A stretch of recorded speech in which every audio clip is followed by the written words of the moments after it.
Hey guys, Mr. Middleton here. Today we're going to continue with similarity in right triangles. At the end of this video, you should be able to simplify right triangle similarity by using and understanding the new theorems. Okay, so a skill that we'll still need is geometric mean. So let's do a couple examples at the beginning here, just to refresh our minds and get the skill in the forefront.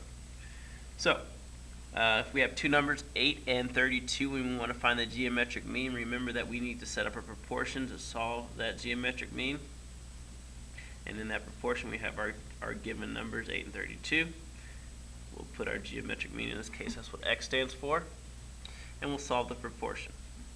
Cross multiply, that gives us 256. So x squared will equal 256. Find the square root, to find x, we take the square root of both numbers. I wish I knew what 256 goes into. Alright, so let's see. 256, is that divided by 16? It does. There we go. That's 16. So I know 16 and 16 goes into 256. That is a perfect square. Sweet. And so x will be just 16. And if we're finding the geometric mean, then we'll just say plus or minus 16. Oops, sorry guys. Okay. If we're just finding the geometric mean, we'll say plus or minus 16, but remember that if we're finding the length of an object, then the negative answer won't make sense. Alright? Alright, so another example. This time I'll try to keep the calculator down. We need to find the geometric mean between 15 and 20. Okay, remember we set up our proportion. 15, 20. Okay, I'll just call it y so we can make sure we keep the problem separate. 15 times 20, that is 300. Okay, so y squared equals 300. Take the square root of both of those. 3 and 100. 3 is prime. 100 is perfect square. 10 and 10. Okay, and so y equals 10 radical 3. Plus or minus 10 radical 3. I almost forgot that.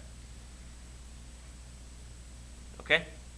Alright, so a little bit of review for geometric mean, a little bit of a review for simplifying radicals, and we'll need that today as we dive deeper into the theorems of similarity in right triangles. Okay, so yesterday we kind of learned this, but here's the theorem 8.3. The theorem says that the altitude of a right triangle divides the triangle into two similar triangles, both of which are similar to the original, which is what we did yesterday on the back side of the notes. And so you see this altitude here. Okay, divides into two similar triangles. We talked about it being angle similarity yesterday because angle A is in the large triangle and the small triangle to the left. Angle C in this case is in the medium triangle and the original triangle, and they're both 90-degree angles. So we have angle similarity. Since the small triangle is similar to the large triangle and the medium triangle is similar to the large triangle, then we know the small triangle is similar to the medium triangle. Alright, so angle ABC, short and long side, should be similar to triangle, we'll say ADB, which should be similar to triangle, let me see how to do that,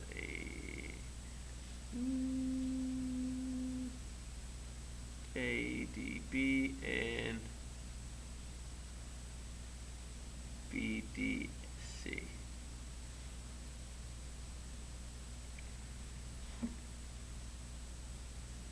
Okay, and that's just looking at the angles.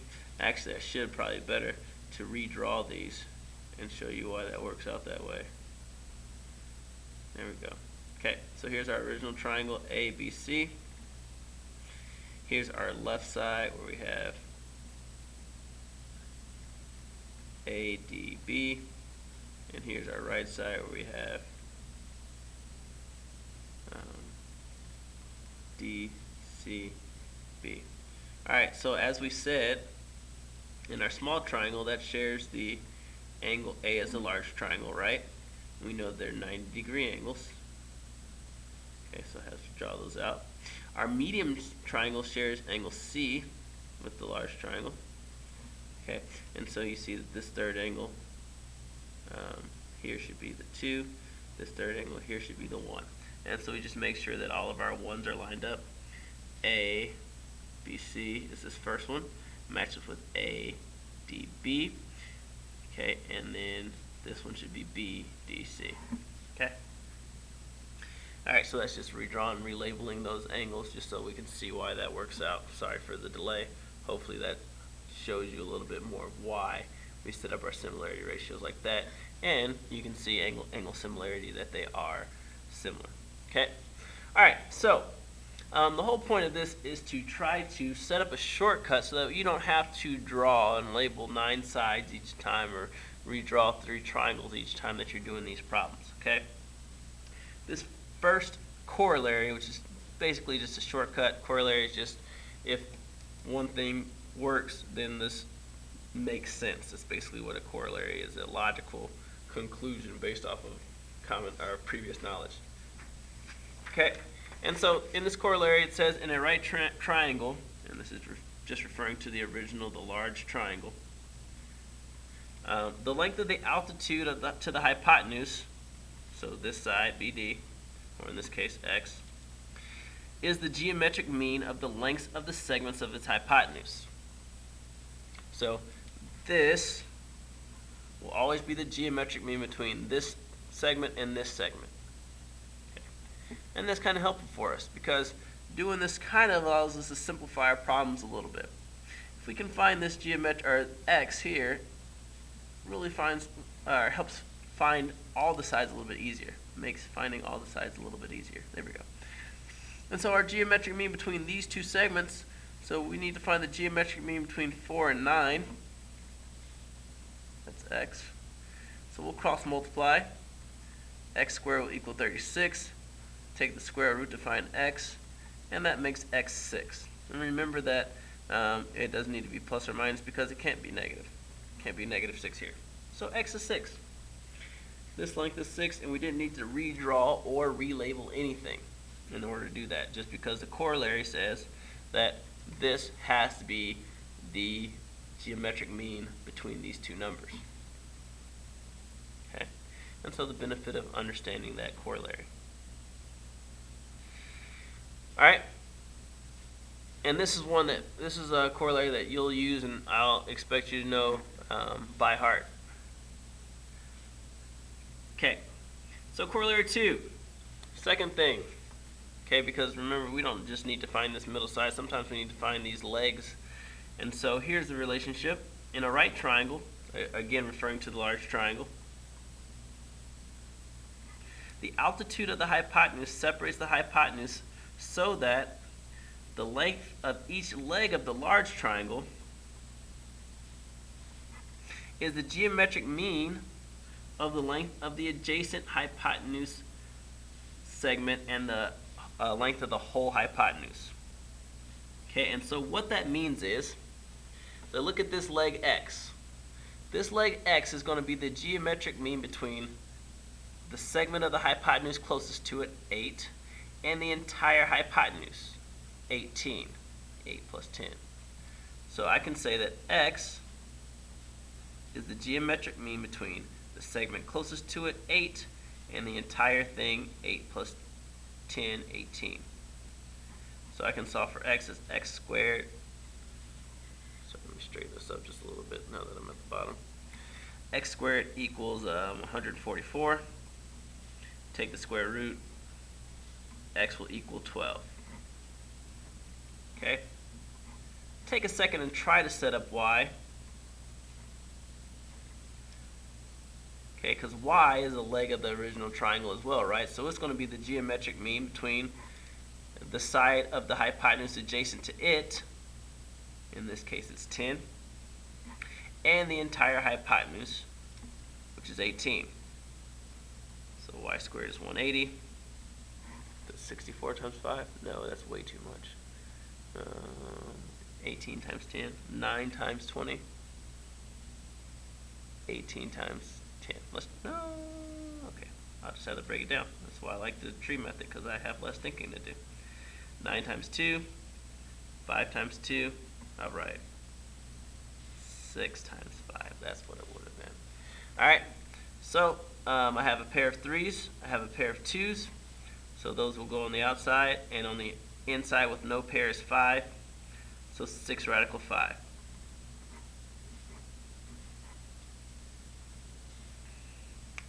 Okay, and so I found those values. Okay, and now this provides us a method to solve for x and y in these similar right triangles without redrawing and relabeling the problems. Cuts down our problem time a lot. Okay. Now,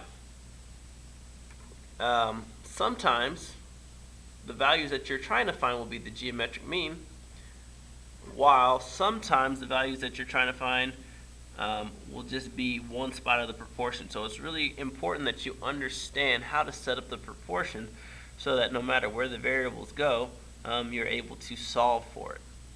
So in this case, we're trying to solve for x and y. And you'll see that it's really important to find x because, well, y is a leg and it needs that segment of the hypotenuse to find it. But x, you'll notice, is not this altitude. So as we're trying to solve for x, we need to remember that the altitude is the geometric mean. And so 6 is the altitude. It's the geometric mean between the two segments of the hypotenuse. One segment is 2.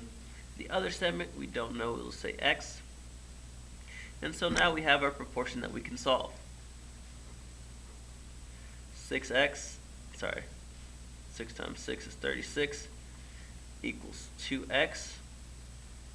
Divide by 2, x equals 18. Okay? So x is 18. Now to find y, there are actually two ways to solve this, and I'm going to show you a way different than using the geometric mean corollary, because I think it's a little bit easier. Okay, notice that this is a right triangle. Okay, because this is a right triangle, and for all right triangles really, if we have two sides, finding the third side should be pretty simple. Okay, we can find y here in this case because it's the hypotenuse. And so while we could set up a proportion, I want to make sure that you guys know that we could just as easily solve using Pythagorean's theorem. 36 plus whatever 18 times 18 is, 324, equals y squared, so y squared will equal 360. That is 36 times 10, which is 6 radical 10. Okay.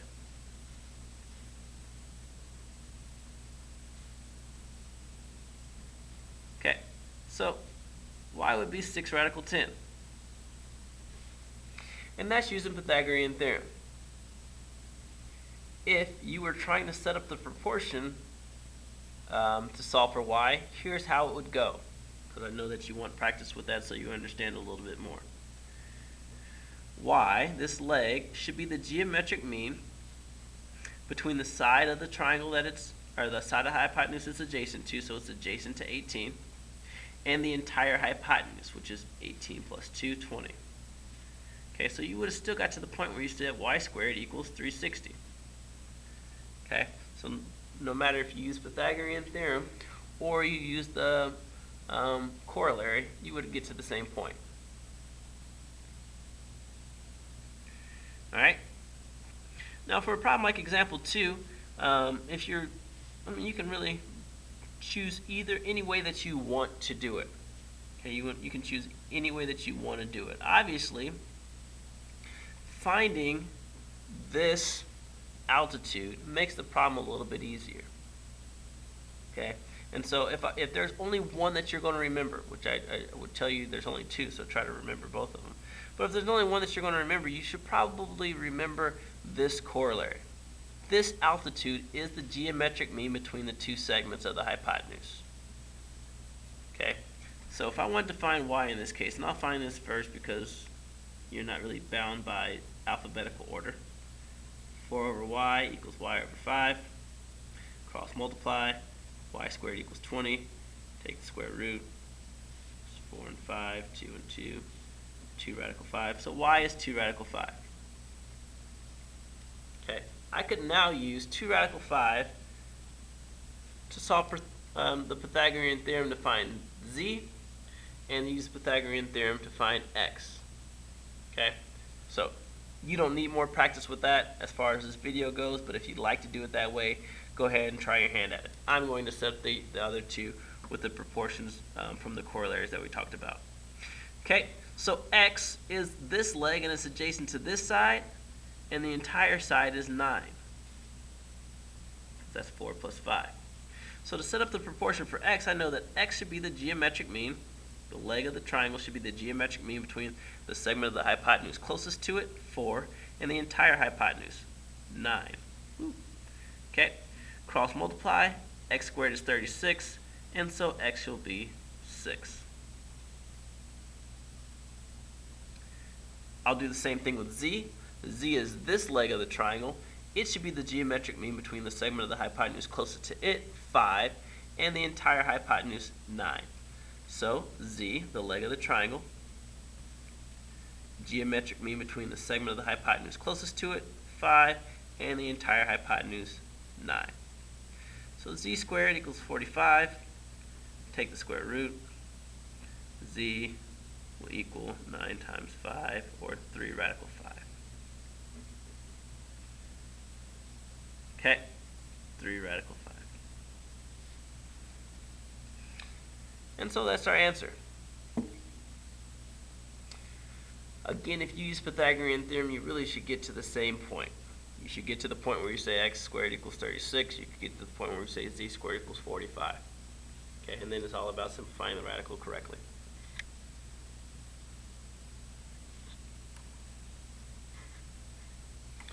All right, last problem that we're going to deal with on these notes. At a golf course, Maria drove her ball 192 yards straight at the hole. Okay. Her brother Gabriel drove his ball 240 yards, but not right at the cup. Find the remaining distances for each person. So here's Maria. I think they started here.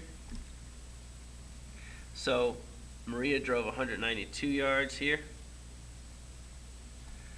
Gabriel drove 240 yards here. Okay, and we want to find the remaining distances. So what can we do? What can we do?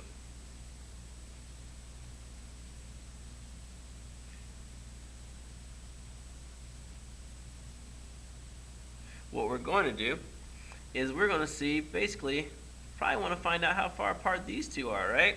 How far apart are they from each other? And so since this is the right triangle, I'm going to use Pythagorean theorem to solve for x, and this is going to be a tough problem, so stick with me here. And so since 240 is the hypotenuse, I'm going to leave that here. 240 squared will equal 192 squared plus x squared. Big numbers ahead.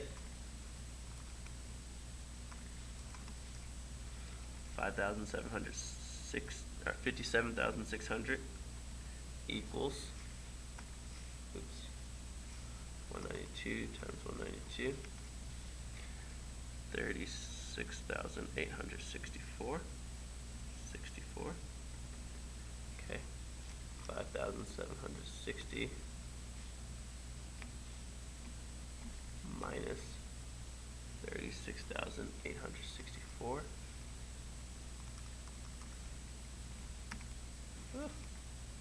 Okay, so I'm going to subtract this from both sides, 864.